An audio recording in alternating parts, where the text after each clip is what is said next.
അങ്ങനെ എൻ്റെ pant cutting ആരംഭിക്കുകയായി. എല്ലാവർക്കും ഒരു സംശയമുണ്ട്, ഞാൻ സ്വന്തം ഒരു പാൻറ് കട്ട് ചെയ്യോ എന്നൊക്കെ. അപ്പോൾ ഞാൻ എൻ്റെ ഒരു ഓർമ്മയ്ക്ക് വേണ്ടിയിട്ട്, എൻ്റെ ഒരു ഉറപ്പിന് വേണ്ടിയിട്ട് ഞാൻ തന്നെ എടുത്തു വയ്ക്കുന്നൊരു വീഡിയോ ആണ്. ഞാൻ കാര്യം ഇപ്പോൾ കഴിഞ്ഞ കുറച്ച് കാലങ്ങളായിട്ട് ഇതെൻ്റെ മേഖലയല്ല. നീ പറഞ്ഞ ഇതെൻ്റെ മേഖലയല്ല, എന്നിട്ട് പോലും ഞാൻ ഇതിനകത്തേക്ക് വന്ന് ഒരാൾ ചെറിയൊരു അപായക്കട ഇട്ടത് കണ്ടിട്ട് ആ അപായക്കടയിലെ കച്ചവടമായിട്ട് ഞാൻ വന്നതാണ്. പക്ഷെ ചെയ്ത് തുണി കട്ട് ചെയ്യാനും ലേഡീസ് അങ്ങനെ കാര്യങ്ങൾ കുറേ കട്ട് ചെയ്യാനും പിടിക്കാനൊക്കെ ആയിട്ട് ഞാൻ യൂട്യൂബൊക്കെ നോക്കി കുറേ കാര്യങ്ങൾ പഠിച്ചു. അത് കണ്ടിട്ട് ഞാൻ ചെയ്യുന്ന വീഡിയോസാണത്. അപ്പോൾ ഞാനിത് ചെയ്യുന്നത് ആർക്കും പറഞ്ഞു കൊടുക്കാനോ അല്ലെങ്കിൽ ആരെയും ബോധിപ്പിക്കാനോ അല്ല, എന്നെ തന്നെ ബോധിപ്പിക്കാൻ, എൻ്റെ അമ്മയ്ക്കൊന്ന് കാണിച്ചു കൊടുക്കാൻ. ഇതൊക്കെ ഒന്ന് അയച്ചു കൊടുക്കുമ്പോൾ അമ്മ വിചാരിക്കുമല്ലോ, ഓ ഇവന് വലിയ ടൈലറായ, കാരണം അമ്മയ്ക്ക് തയ്ക്കുന്ന ബ്ലൗസ് അമ്മ മാത്രം വെച്ചാൽ അമ്മയ്ക്ക് ഇഷ്ടപ്പെടുള്ളൂ. അപ്പോൾ ഇവന് വലിയ ടൈലറായല്ലോ എന്ന് അമ്മ വിചാരിക്കുന്ന ആ ഘട്ടത്തിലേക്ക് ഒന്ന് ഇതാക്കാൻ വേണ്ടിയിട്ട് മാത്രം ചെയ്യുന്ന ഒരു സാധനമാണ്. അപ്പോൾ ഇതിന് എത്രമാത്രം ഭംഗിയുണ്ട് എന്ന് ചോദിച്ചു കഴിഞ്ഞാൽ എനിക്കറിയാൻ പാടില്ല. പക്ഷെ ഞാൻ വിചാരിക്കുന്നു ഇത് അത്യാവശ്യം നല്ല രീതിയിൽ നടക്കുന്ന ഒരു സാധനമാണെന്ന്. എൻ്റെ ഈ കുടവയറും വെച്ച് ഞാൻ ഇവിടെ ഇങ്ങനെ നിന്ന് കട്ട് ചെയ്യുമ്പോൾ നല്ല ബുദ്ധിമുട്ടുണ്ട്, നല്ല നടുവേദന ഉണ്ടാവും, കാര്യങ്ങളുണ്ടാവും. ഇതിൻ്റെ ഹൈറ്റ് കറക്റ്റല്ല. കാരണം എന്താണെന്ന് വെച്ച് കഴിഞ്ഞാൽ ഞാൻ ആദ്യം നമുക്ക് ചെറിയ പൊട്ടക്കട ഉണ്ടായിരുന്നു, ആ കടയിൽ ഇതൊക്കെ കാര്യങ്ങൾ ചെയ്തുകൊണ്ടിരുന്നു.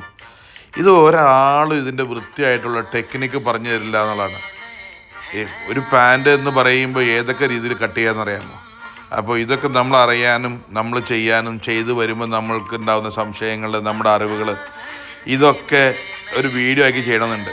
ഏത് മന്ദബുദ്ധിക്ക് ശരിക്കും പറഞ്ഞു കഴിഞ്ഞാൽ എന്തേ അച്ഛൻ പറഞ്ഞ സത്യം പറഞ്ഞേ, ആരും പറഞ്ഞു തരില്ല അതിൻ്റെ ടെക്നിക്ക്. പല വീഡിയോസ് ഞാൻ കണ്ടു. ഒരു ടെക്നിക്ക് എന്താ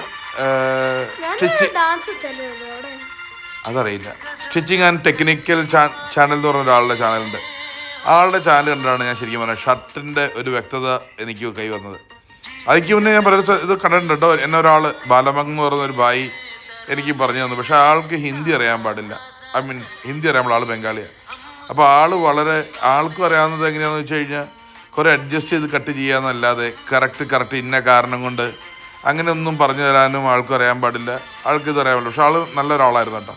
ആളുടെ ഒരു സഹായം കൊണ്ടും കൂടിയിട്ടാണ് ഞാൻ ഇതൊക്കെ പഠിച്ചത്. ഇപ്പോൾ ബാലമംഗ് ഭായി ആണ് എൻ്റെ ഒരു ഗുരു എന്ന് പറഞ്ഞു കഴിഞ്ഞാൽ സ്ഥാനത്ത് നിൽക്കാൻ പറ്റുന്ന ഒരാളുള്ളത്. പിന്നെ ഉള്ളത് യൂട്യൂബ്. അപ്പോൾ എൻ്റെ ആദ്യത്തെ ഗുരു ബാലമംഗ് ഭായി, രണ്ടാമത്തെ ഗുരു യൂട്യൂബ്. അങ്ങനെ വേണമെങ്കിൽ ഞാൻ പറയേണ്ടി വരും. ഇതിനെ പറയുമ്പോൾ മുഴുവൻ ഞാൻ യൂട്യൂബിൽ നോക്കി പഠിച്ചതെന്ന് പറയുമ്പോൾ കളത്തിലായിപ്പോൾ. പക്ഷെ എന്നാലും ഒരുമാതിരിപ്പെട്ട ഇതിൻ്റെ കാര്യങ്ങൾ മുഴുവനും ഞാൻ ഇതാക്കിയത് യൂട്യൂബിൽ തന്നെയാണ്. അപ്പോൾ ഞാൻ ഈ ചെയ്യുന്നത് എൻ്റെ അമ്മയ്ക്ക് അയച്ചു കൊടുക്കാൻ, എനിക്ക് കാണാൻ, അങ്ങനെയൊക്കെയാണ്. ഞാനിത് പണ്ട് ഇതൊക്കെ ഉണ്ടായിരുന്ന സമയത്ത് ഞാൻ അവിടെ പോയി കട്ട് ചെയ്യുമ്പോൾ, അവിടെ നമ്മുടെ ഷോപ്പിൽ പോയി കട്ട് ചെയ്യുന്ന സമയത്ത് നമുക്കൊക്കെ ഉണ്ടോ അച്ഛക്ക്. അപ്പോൾ വീട്ടിൽ വരാൻ പറ്റില്ല, രാത്രി മുഴുവനും അവിടെ നിന്ന് കട്ടിങ്ങും ഈ തുണി കട്ട് ചെയ്യലും ഇതൊക്കെ തന്നെയായിരിക്കും. അപ്പോൾ എന്താ വെച്ചാൽ വീട്ടിൽ കയറാൻ പറ്റില്ല, പിള്ളേരെ കാണാൻ പറ്റില്ല. അതെ. അപ്പം ഞാൻ എന്ത് ചെയ്തു, പിന്നെയാണ് എനിക്ക് മനസ്സിലായത് ഇങ്ങനെ സംഭവമൊക്കെ ഉണ്ട്, ഇങ്ങനെയൊക്കെയാണ് കട്ട് ചെയ്യേണ്ടതൊക്കെ മനസ്സിലാക്കി കഴിയുമ്പോൾ ഞാൻ നേരെ എന്ത് ചെയ്തു, ഇതുമായിട്ട് ഞാൻ നേരെ വീട്ടിലേക്ക് വന്നു. പക്ഷെ തയ്യൽ എനിക്കറിയാൻ പാടില്ല. തയ്യലും കൂടി അറിയാമെങ്കിണ്ടല്ലോ ഞാൻ പൊളിച്ചനെ ഈ സാധനങ്ങളൊക്കെ. ഇവിടെ തയ്യൽ മെഷീൻ കൊണ്ടുവന്നിട്ട് ഞാനൊക്കെ തല്ലിക്കൊല്ലു. അല്ലെങ്കിൽ ഞാൻ തയ്യൽ മെഷീൻ കൊണ്ടുവന്നിട്ട് പതുക്കെ ഓരോരോ ഡിസൈനൊക്കെ ഉണ്ടാക്കി സംഭവം സെറ്റൊക്കെ ആക്കാൻ പറ്റിയാണ്. അങ്ങനെയല്ല, ഇത് തക്കത്തേക്ക് അറിയാൻ പാടില്ല. അത് വലിയ പണിയാണ്, മെനക്കെട്ട പണിയാണ് ഇതൊക്കെ. പിന്നെ ഇതൊരു ആഗ്രഹത്തിൻ്റെ പുറത്ത്, അല്ലെങ്കിൽ എൻ്റെ അമ്മേനെ ഒന്ന് കാണിച്ചു കൊടുക്കാൻ വേണ്ടിയിട്ട് ഞാൻ ചെയ്യുന്ന കാര്യത്തിൽ മാത്രം കൂട്ടിയാൽ മതി. ഇത് ഞാൻ കട്ട് ചെയ്ത് കഴിയുമ്പോൾ നിങ്ങൾക്ക് മനസ്സിലാവില്ല, ഇത് കണ്ടപ്പോൾ ആരാന്ന് തോന്നുന്നില്ല.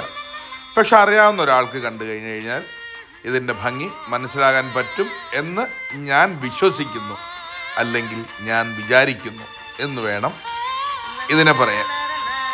ഇതിൻ്റെ കട്ടിങ് എന്നൊക്കെ പറയണ്ടല്ലോ, സുന്ദരവും സൗമ്യവും, ഇതൊക്കെ ഒരാൾ ഇട്ട് കഴിഞ്ഞാണ്ടല്ലോ അക്രമ ഭംഗി എന്നാണ് ഞാൻ വിചാരിക്കണത്. നീ എന്ത് വിചാരിക്കണോ? അങ്ങനെ വിചാരിക്കണല്ലേ? ആദ്യത്തെ ഇത്രയും നൈസായിട്ടുള്ളത് ഈ ദിവസമായിരുന്നു. ആദ്യമായിട്ട് ഇത്ര നല്ലതായ ഒരു പാൻറ് അച്ഛൻ ഉണ്ടാക്കിയിട്ടുണ്ടായിരുന്നു. ഞാൻ പാനി കണ്ടിട്ടില്ല. ഇത് മാത്രമല്ലേ ഉള്ളൂ. അപ്പോൾ അങ്ങനെ കഴിഞ്ഞു. ഈ കുടവയറും വെച്ച് ഞാൻ അതൊക്കെ ചെയ്തല്ലോ. Thank you.